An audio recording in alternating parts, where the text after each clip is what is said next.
जुड़ चुके हैं दी अर्थ न्यूज़ के साथ और मैं हूं आपके साथ रोमी केरनी। जिस तरीके से लगातार कोविड अपने पैर पसार रहा है, इसी बीच अगर जम्मू डिस्ट्रिक्ट की बात की जाए तो जम्मू डिस्ट्रिक्ट के अंदर लगातार केसेस में वृद्धि तो देखने को मिल ही रही है, साथ ही साथ डेथ रेट भी बढ़ता हुआ नजर आया, जिस पर अगर हम बात करें तो एडमिनिस्ट्रेशन कई कड़े कदम उठाती हुई नजर आई और साथ ही साथ लॉकडाउन की प्रक्रिया पर भी जोर दिया गया। इस बीच लोगों के कई सवाल थे और आज उन्हीं सवालों के साथ हम रूबरू होने आए हैं डीसी जम्मू अंशुल गर्ग के साथ और इनसे बातचीत करेंगे और कई सवाल हैं हमारे, उनके जवाब जानने की कोशिश करेंगे। सर, सबसे पहले तो दी अर्थ न्यूज़ पे आपका स्वागत है। बहुत बहुत शुक्रिया, थैंक यू। सर, सबसे पहला सवाल मेरा ये है कि लगभग 1 महीना होने वाला है लॉकडाउन लगाए हुए और इस बीच हमने देखा कि कई जो चीज़ें थी वो एडमिनिस्ट्रेशन ने हैंडल करने की कोशिश की, पर अगर हम बात करें तो कोरोना से डेथ रेट जो है उसमें कहीं ना कहीं गिरावट नज़र नहीं आई है, वो बढ़ता हुआ नज़र आया, जो एक चिंता का विषय बना हुआ था। लोगों के अंदर भी शायद इसी को लेकर एक नाराज़गी भी थी।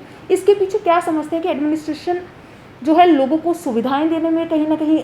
चूक गया है, या किस चीज़ की कमी रहेगी कि इस तरीके की जो सिचुएशन है इस समय जम्मू में देखने को मिल रही है?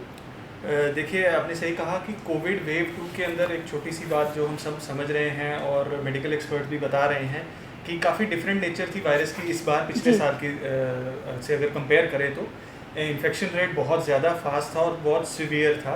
अगर इस पिछले बार एक पर्सन अफेक्ट हो रहा था तो कॉन्टैक्ट ट्रेसिंग के जरिए हम आइडेंटिफाई करते थे, टेस्ट कर रहे थे कि कौन से लोग पॉजिटिव हैं और उनको आइसोलेट किया जा रहा था। इस बार एक घर में अगर एक पॉजिटिव हो रहा था तो इमीडिएटली 5 फैमिली मेम्बर्स पॉजिटिव हो जा रहे थे।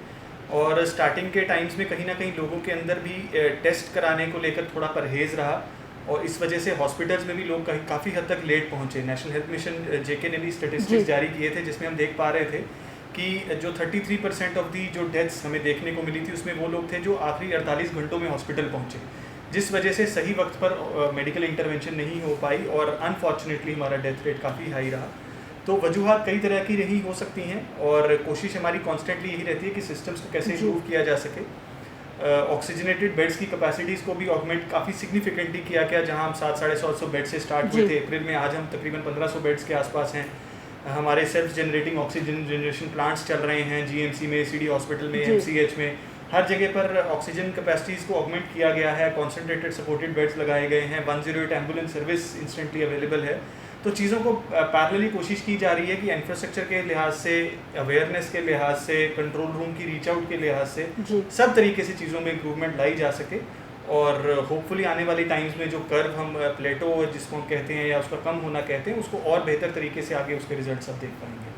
सर, अगर दूसरे सवाल की तरफ जाएं तो कितना तैयार हैं हम अभी, अगर हम बात करें सेकेंड वेव को लेकर, और साथ ही साथ अब जो आशंकाएं जताई जा रही हैं कि थर्ड वेव आने वाली है, क्योंकि इसको लेकर हम लगातार देख रहे हैं कि कई राज्यों में जो है, कई अलग अलग जो शहर हैं वहाँ पर इसकी तैयारी शुरू कर दी गई है कि थर्ड वेव को लेकर किस तरीके की तैयारियाँ रहेंगी। डिस्ट्रिक्ट जम्मू की बात करें तो यहाँ पर किस तरीके की लेकर तैयारियाँ जो हैं उसको लेकर भी की जा रही हैं? क्या इस बार जो है अगर ऑक्सीजन की बात करें उसका स्टेटस क्या रहेगा? जम्मू डिस्ट्रिक्ट हॉस्पिटल्स की अगर बात करें, यहाँ पर सबसे ज़्यादा प्रेशर रहता है जम्मू डिस्ट्रिक्ट के हॉस्पिटल में, उसका क्या स्टेटस रहने वाला है? देखिए, जो प्रिपरेशंस चलती हैं और इस वक्त भी चल रही हैं उसके अंदर लॉन्ग टर्म मेजर्स को बिल्कुल ध्यान में रखा जाता है प्लानिंग के दौरान। जो हमारे सभी टर्शियरी केयर इंस्टीट्यूट्स हैं, जीएमसी और सभी एसोसिएटेड हॉस्पिटल्स में ऑक्सीजन कैपेसिटीज़ को ऑगमेंट किया जा रहा है। इनफैक्ट आज की डेट में भी ऑक्सीजन जनरेशन प्लांट्स हमारे जीएमसी में आज 2000 एलपीएम का प्लांट ऑगमेंट हो रहा है, होपफुली कल तक कमीशन होगा। साथ ही साथ सुपर स्पेशलिटी के अंदर additional oxygen generation plant function किया जा रहा है। Maternity and child care hospital में कमीशन किया जा रहा है। हमारी 500 बेडेड डीआरडीओ हॉस्पिटल की फैसिलिटी बहुत जल्द ऑपरेशनल होने वाली है, जिसके अंदर 125 डेडिकेटेड आईसीयू बेड्स हैं और डेडिकेटेड लिक्विड मेडिकल ऑक्सीजन के टैंक्स अवेलेबल रहेंगे और गवर्नमेंट ऑफ इंडिया की तरफ से जो है ऑक्सीजन सप्लाईज ऑगमेंट होती रहेंगी ऑन अ कांस्टेंट बेसिस। तो हेल्थ केयर इंफ्रास्ट्रक्चर को एक लॉन्ग टर्म के लिए कैसे इंप्रूव करने की ज़रूरत है ताकि आगे आने वाले टाइम्स में उन चीज़ों की दिक्कत ना रहे। और जैसा मेरी अंडरस्टैंडिंग है, ये चीज़ सिर्फ जम्मू डिस्ट्रिक्ट के लिए नहीं, पूरे जम्मू कश्मीर यूटी के लिए लागू है और डिवीज़न के दूसरे डिस्ट्रिक्ट्स के अंदर भी सिमिलर कैपेसिटी स्ट्रेंथनिंग हो रही है। जैसा आपने कहा कि जम्मू डिस्ट्रिक्ट पर बाकी डिस्ट्रिक्ट्स का भी लोड रहता है टर्शरी हेल्थ केयर को लेकर के, तो उसको कम करने के लिए सभी डिस्ट्रिक्ट हेडक्वार्टर्स के हॉस्पिटल्स को भी स्ट्रेंथन किया जा रहा है और ये एक लॉन्ग टर्म प्लानिंग एक्सरसाइज के प्लान में हम चल रहे हैं, जिसके अंदर फिक्स टाइमलाइंस हैं और मल्टीपल एग्जीक्यूटिंग एजेंसीज हैं, ना सिर्फ मैकेनिकल डिपार्टमेंट, इसके अंदर R&D को रोपिन किया गया है, ईरा अपने कुछ प्रोजेक्ट्स कर रही है, DRDO कर रही है, NHAI कहीं कहीं हमारी साइट्स को रेडी कर रही है। तो मल्टीपल एजेंसीज को शामिल किया गया है ताकि पैरेलली सभी कामों को किया जा सके, और रूरल एरियाज़ के अंदर भी स्ट्रेंथनिंग चल रही है पैरेलली ही, ताकि जैसे इस बार हमने देखा कि लोगों के पैनिक में सभी लोग शहर की तरफ ज़्यादा दौड़े बिकॉज यहाँ स्ट्रक्चर्स ज़्यादा स्ट्रेंथन्ड थे। तो इस बार ऑनरेबल एलजी साहब की हिदायत पे हमने कोविड केयर सेंटर्स को पंचायत और ब्लॉक लेवल पर भी सेटअप किया है, ताकि लोगों को अगर इमीडिएटली कोई ज़रूरत हो तो बेसिक मिनिमम हेल्प उनको रूरल एरियाज़ में भी वहीं मिल सके। सर, अगर नेक्स्ट सवाल की बात करें तो ये क्रूशल टाइम है। हमने देखा कि डिस्ट्रिक्ट एडमिनिस्ट्रेशन लोगों की कंप्लेंट्स के साथ साथ जो है डिस्ट्रिक्ट के अंदर सारी चीज़ें लॉ एंड ऑर्डर भी मेंटेन करने में कहीं ना कहीं जुटी हुई थी, बट आपके नज़रिए से देखा जाए तो कहाँ एक कमी रह गई है, कहाँ पर एक ऐसी चूक हुई है? क्या लगता है कि जो लोगों और एडमिनिस्ट्रेशन के बीच में एक ब्रिज होना चाहिए था, क्या वो नहीं अच्छे से बन पाया है, जिस कारण से ये सारी चीज़ें जो सामने आई है, या कॉर्पोरेशन की कोई कहीं ना कहीं कमी रही है? नहीं, मैं नहीं समझता हूँ, बिकॉज जब हालात डिज़ास्टर वाले होते हैं या पैंडेमिक वाले होते हैं तो ऑब्वियसली साइकोलॉजीज और सभी लोगों के जो रिस्पॉन्सेज हैं वो डिफरेंट रहते हैं, और इस वजह से शायद कहीं ना कहीं हम महसूस कर पाते हैं किसी ना किसी तरह का ट्रस्ट डेफिसिट शायद हो जाता है, बट वो बहुत एक टेम्पररी फेज रहता है और कंटिन्यूस रीच आउट मैकेनिज्म्स दोनों तरफ से रहते हैं। हमारे पंचायती राज इंस्टीट्यूशंस की तरफ से बहुत ही बेहतरीन काम पिछले एक महीने में हमें देखने को मिला है। मैं जिस भी इलाके में विजिट किया, चाहे आर्मिया हो, आरएसपुरा हो, बिश्नाह हो, हमारा परगवाल या खोड़ का इलाका हो, अखनूर का इलाका हो, सब जगह पे बहुत पॉजिटिव और प्रोएक्टिव अप्रोच हमारे लोगों की रही है, हमारे PRIs की रही है, BDC चेयरपर्सन साहिबान की रही है, हमारे डिस्ट्रिक्ट डेवलपमेंट काउंसिल के मेंबर्स की रही है, और बहुत बढ़िया तरीके से उनकी तरफ से फीडबैक हमें मिला है, कहाँ इंप्रूवमेंट करने की ज़रूरत है, कहाँ गैप फिलिंग करने की ज़रूरत है। इनफैक्ट हमारा जो door to door mopping up exercise थी 11 से 15 तारीख जम्मू डिस्ट्रिक्ट में, उसके अंदर हमारा यही रीच आउट प्लान था कि वो शायद जो गैप कहीं ना कहीं बनता, शायद वो एक परसेप्शन बन गई थी, तो उसको दूर करने के लिए हम हर एक घर तक पहुँचे, 3 लाख घरों तक हम पहुँचे। हमारी 1400 मोबाइल टीम्स लगी हुई थी इस काम के ऊपर, ताकि सब तक डिस्ट्रिक्ट कोविड हेल्पलाइन के नंबर सबको मालूम हो। कोविड किट्स के ज़रिए हम लोगों तक पहुंच रहे हैं इसी नज़र से कि उनको हर टाइम ये अवेलेबल हो, उनके पास एक अश्योरेंस हो कि डिस्ट्रिक्ट एडमिनिस्ट्रेशन और उनकी पूरी टीम कंटिन्यूसली ये काम करने की कोशिश कर रही है, एक अश्योरेंस देने के लिए उनको कि सिचुएशन भले ही क्रिटिकल है बट डेफिनेटली मल्टीपल स्टेप्स पर काम चल रहा है और बहुत जल्द हम इससे बाहर आएंगे। तो मैं आगे भी उम्मीद करूंगा कि इसी तरह की कोऑपरेशन लोगों की जो पहले मिलती रही है, चाहे वो मार्केट एसोसिएशंस हो, चाहे वो मीडिया पर्सन्स हो, हमारी सिविल सोसाइटीज़ हों, डिस्ट्रिक्ट रेड क्रॉस सोसाइटी से जुड़े NGOs हों, उन सभी ने हमारा जो है रीच आउट को बहुत बेहतरीन तरीके से बढ़ाया। ये एक ऐसा सवाल है जिस पर सबकी नज़र टिकी हुई है, क्योंकि फर्स्ट जून से हम देख रहे हैं कि देश भर में जो अनलॉक की प्रक्रिया है वो शुरू होने वाली है। क्या माने कि जम्मू डिस्ट्रिक्ट के अंदर भी इसकी संभावनाएं मान सकते हैं? अगर अनलॉक किया जाता है तो किस तरीके से अनलॉक किया जाएगा? क्योंकि एक साथ अगर खोलेंगे तो कहीं ना कहीं फिर दावा दे दी जाएगी कोविड को, तो क्या लगता है कि किस तरीके से सारी सिचुएशन होगी? देखिए, एक सबसे पहली बात जिसमें स्टार्ट करूंगा कि इस बार जो लॉकडाउन था पिछली बार से बहुत डिफरेंट था। इस बार एक बड़ी लिस्ट थी परमिसिबल एक्टिविटीज़ की। इकोनॉमिक एक्टिविटीज़ को कभी भी रोका नहीं गया है। हमारी सभी इंडस्ट्रियल एस्टेट्स में काम चल रहे हैं। हमारे सभी मेगा प्रोजेक्ट्स हों, चाहे वो नेशनल हाईवेज़ के प्रोजेक्ट्स हो, रिंग रोड हो, जम्मू अखनूर रोड हो, हमारे सभी प्रोजेक्ट्स पर काम चल रहा है। रूरल डेवलपमेंट के वर्क्स भी रूटीनली बिल्कुल चल रहे हैं, ताकि जो बेसिक इकोनॉमिक एक्टिविटी है वो डिस्टर्ब ना हो। एसेंशियल सर्विसेज की सप्लाई चेन्स भी कंटिन्यूसली अर्ली मॉर्निंग आवर्स में चल रही हैं, ताकि बेसिक जो दिक्कतें पिछले साल हमारे एक्सपीरियंस से हमें सीखने को मिली थी, तो वहाँ पर किसी तरह की मुश्किलात ना हो।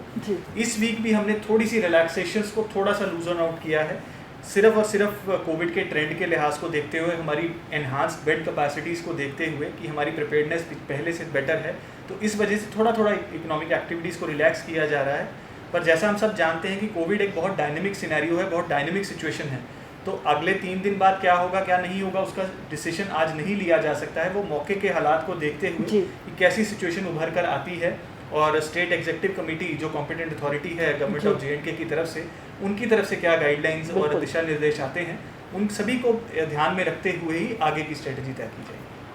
अगर वैक्सीनेशन की बात करें, कल से एक बार फिर वैक्सीनेशन का दौर शुरू हुआ है, बट कहीं ना कहीं हमने देखा कि लोगों जो है काफ़ी ज़्यादा इम्पेशेंट नज़र आए। लोगों ने सोशल डिस्टेंसिंग का लिहाज नहीं रखा, और जिस तरीके से जो स्लॉट्स का तरीका था वो भी कहीं ना कहीं लोग परेशान रहे कि स्लॉट्स बुकिंग नहीं हो पा रही है। लोगों ने ये शिकायत की कि अगर वेबसाइट पर जाएं तो वहाँ पर स्लॉट्स अवेलेबल नज़र नहीं आ रहे हैं। उसको लेकर डिस्ट्रिक्ट एडमिनिस्ट्रेशन क्या करने वाला है? देखिए, 18 to 44 के अंदर गवर्नमेंट ऑफ इंडिया का जो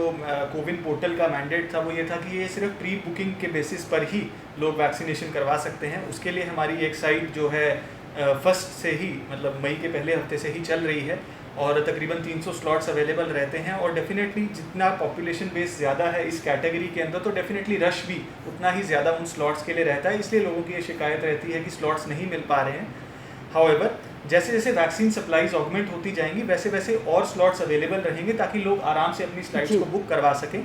फिलहाल गवर्नमेंट की तरफ से जो हाई रिस्क वल्नरेबल ग्रुप्स हैं उनको प्रायोरिटाइज किया गया है, जिसके लिए कल एक एक्सेलरेटेड ड्राइव कल से इनफैक्ट 25 तारीख से स्टार्ट हुई है, जिसके अंदर हमारे फ्रंट लाइन वाले जो वर्कर्स हैं, चाहे वो शॉपकीपर्स हों, हमारे जर्नलिस्ट हों, हमारे लॉयर्स हों,